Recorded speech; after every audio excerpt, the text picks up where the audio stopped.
श्रीराम समर्थ.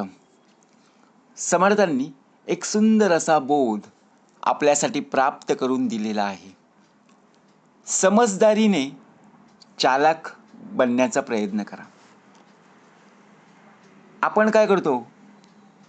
प्रत्यक्षात आपला देह हा भोळेपणामध्ये असतो. कधी वाटतं का लोक तुमच्या चांगुलपणाचा फायदा घेतील? तुम्ही मनापासून वागताय, पण समोरचाच माणूस नेहमीच आपल्याला फसवत आलेला आहे. कारण लोकांच्या गोड बोलण्यावर आपण विश्वास ठेवून शेवटी पश्चातापाला सामोरं गेलेलो आहोत. म्हणून समजूतदारपणा का असावा? का समजदार असणं गरजेचं आहे? समजदार म्हणजे कठोर होणं नाही, तर शांत राहून योग्य वेळी योग्य पाऊल उचलणं. प्रत्येक वेळेला कठोर कडक नियम उपयोगाला येत नाही, तर काही ठिकाणी शांत पद्धतीने उत्तम प्रकारे मार्ग अवलंब जर त्याचा केला तर बघा प्रत्यक्षपणे योग्य निर्णयाने आपल्याला काय समजूतदारपणा समजून येईल. लोकांना तुम्ही साधे दिसा, पण निर्णय मात्र बघा शहाण्या माणसासारखं घ्या. कारण काय होतं, लोक आपल्याला फसवतात, तेव्हा फसवणाऱ्यांपासून आपण आपला देह वाचवायचा आहे. आपण आपला देह आत्मसन्मानाने कसा जगायला भाग पडेल हे पाहायचं आहे. प्रत्येक गोष्ट लगेच मानू नका. विचार करा. प्रश्न स्वतःला विचारा. कोणी काही सांगितलं की लगेच त्यावर विश्वास अजिबात ठेवू नका. कारण प्रत्येकजण काय करतो, मनापासून बोलतच नाही. बरोबर की नाही? का बोलतो? काही लोक मनापासून बोलतात, काही लोक मनापासून बघा बोलण्याचा टाळत असतात, वरचेवर बोलत असतात.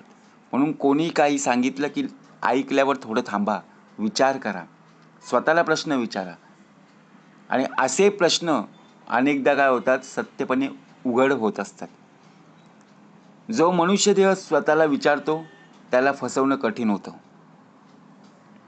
म्हणून घेतलेला निर्णय थोडा विचार करून, भोळेपणा म्हणजेच काय, तर भोळेपणा आपल्यामधला काढून समजूतदारपणाने चालाक बनण्याचा प्रयत्न करा. विचार करून घेतलेला निर्णय कधीच चुकीचा ठरत नाही, आणि हीच खरी समजदारी आहे. म्हणून गोड बोलणाऱ्यांच्या जाळ्यात अजिबात पडू नका. सगळ्यांच्या गोड बोलण्यावर विश्वास ठेवू नका. कारण प्रत्येक हसणं मनापासून नसतं. काही लोक गोड शब्दांच्या आडून स्वतःचा फायदा शोधत असतात. त्यामुळे जे कोणी काही सांगतात किंवा वचन देतात त्याचा पुरावा मागणं अजिबात चुकीचं नाही आहे. आपण विचारतो तेव्हा लोक काही उत्तर देत असतात, पण जेव्हा आपण समजतो ना की ही व्यक्ती बघा गोड बोलत आहे, परंतु गोड बोलत असताना प्रत्यक्षात मागून बघा निंदा करणारी सुद्धा आहे. म्हणून सत्य काय आहे हे शोधलं गेलं पाहिजे. जेव्हा लोक तुम्हाला बघा प्रत्यक्षपणे गोड बोलण्यासाठी काहीतरी प्रश्न विचारत असतात, तेव्हा त्यांची उत्तरं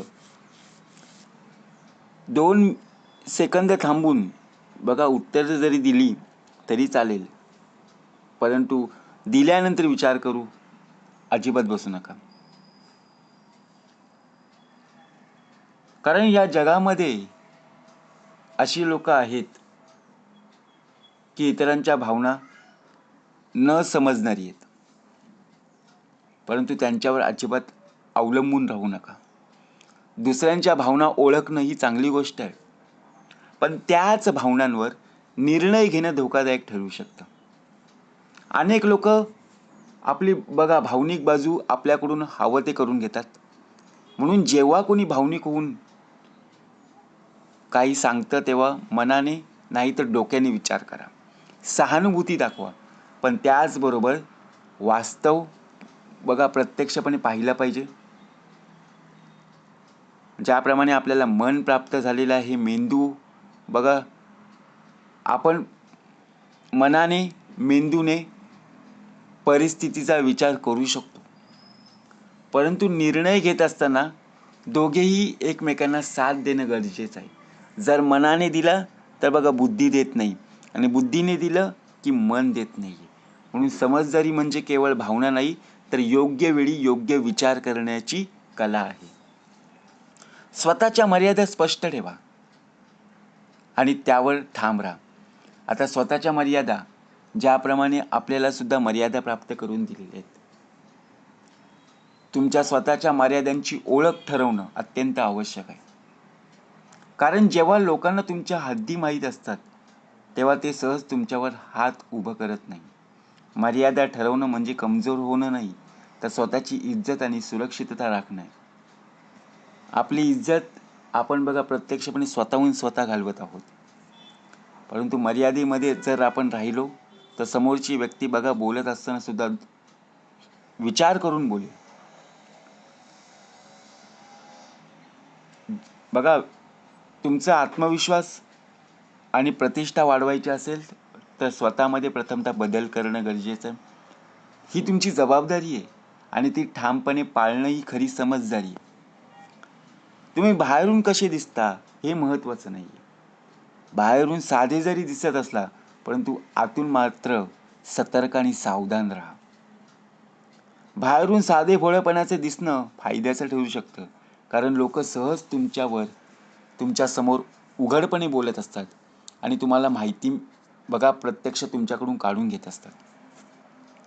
तुम्ही जरी साधे दिसत असाल तरी मन आणि डोळे सत्य, परिस्थिती आणि लोकांच्या हालचालींवर बारीक सारीक बघा आपण लक्ष ठेवलं पाहिजे. कारण हुशार कोण हे आपण समजावून प्रत्यक्षपणे लोकांना सांगितलं पाहिजे. ज्याप्रमाणे लोक आपली परीक्षा घेत आहेत, त्या परीक्षांना आपला देहसुद्धा सामोरं गेला पाहिजे. त्यामुळे आपला आत्मविश्वास वाढेल आणि निर्णय घेण्याची क्षमता सुद्धा आपल्यामध्ये येईल. म्हणून त्यांना सुद्धा उत्तर देताना कामाने उत्तर द्या, बोलण्यात गुंतू नका.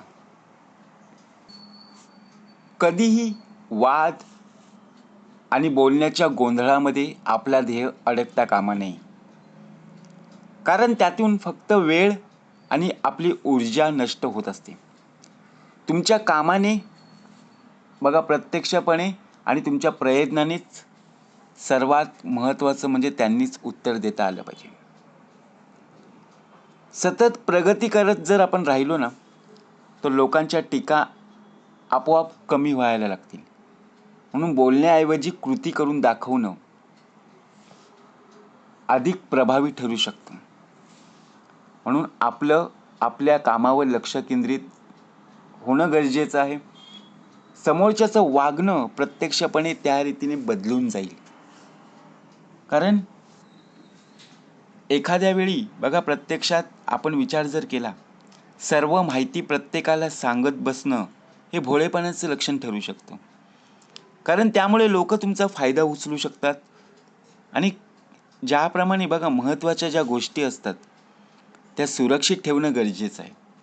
माहितीवर नियंत्रण ठेवणं म्हणजे तुमची रणनीती आणि सुरक्षा दोन्ही टिकवणं. त्याचप्रकारे आपला आत्मविश्वास वाढवणं खूप गरजेचं आहे.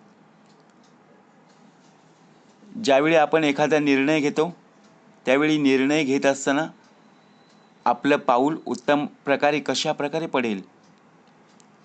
मोठा निर्णय घेण्याआधी बघा समर्थ म्हणाले, छोट्या स्तरावर प्रयत्न करा, कारण यामुळे होणाऱ्या चुका आणि धोके बघा प्रत्यक्षपणे टाळले जातात.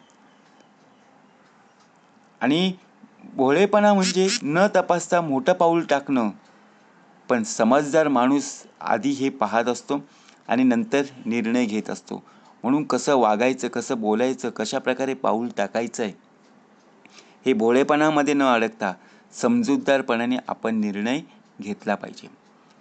कारण ज्याप्रमाणे बघा योग्य लोकांचा आपण सल्ला घेत असतो.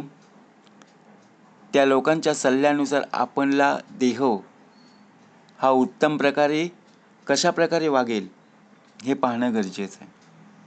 कारण लोक बोलणारी आहेत, परंतु कोणत्या लोकांचा सल्ला आपण ऐकला पाहिजे हे सुद्धा जाणणं तितकंच योग्य आहे. जय जय रघुवीर समर्थ.